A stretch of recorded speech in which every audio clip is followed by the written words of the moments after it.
This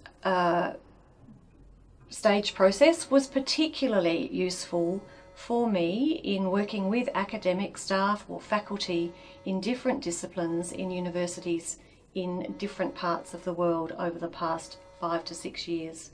It was developed as a result of that work in an iterative style in 2010 through to 2012, 2013. You'll see that it's akin to a traditional action research cycle commonly used to review and revise curriculum. But there are two key differences between the process described here and traditional approaches to curriculum design. First, curriculum design and redesign is rarely critically reflective. It's often done in haste, and it's often minor correction to what previously existed. Second, this cycle prompts academic staff to imagine new possibilities. So not only do they review and reflect on what's happened before, they start to imagine how things might look quite different in regard to their curriculum. Specifically, in relation to internationalisation of the curriculum, it's been noted by scholars that some disciplines tend to adopt a relatively narrow focus, impoverished by an absence of intercultural and international perspectives, conceptualisations and data. And this at a time when the need for international and intercultural perspectives has become a generalised necessity rather than an option.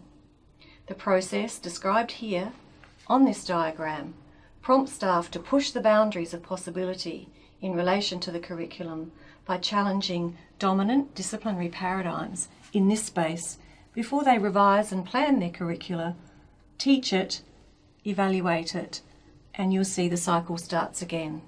So this is not a process that ends in any sense. It's a continual review, reflect and imagine new possibilities.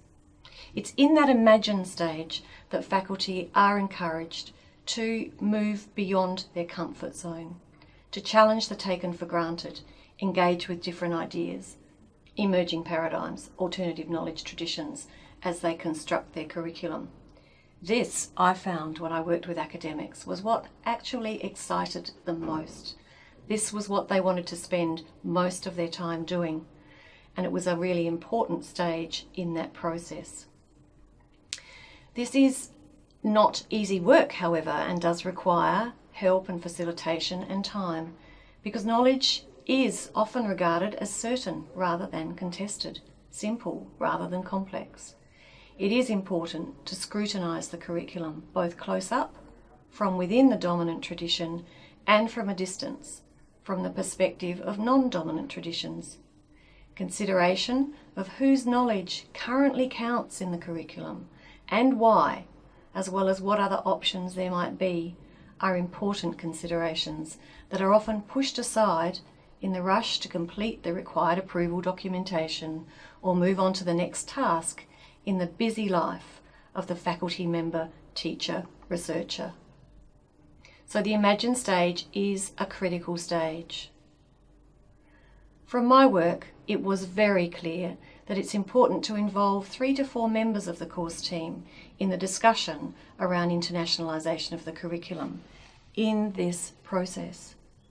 All of those people needed to be able to make decisions about the focus of subjects and courses, and it was certainly an advantage to have people who were skilled in facilitating the process, someone perhaps from outside of the disciplinary team who could ensure the success of the process through continued engagement of key staff within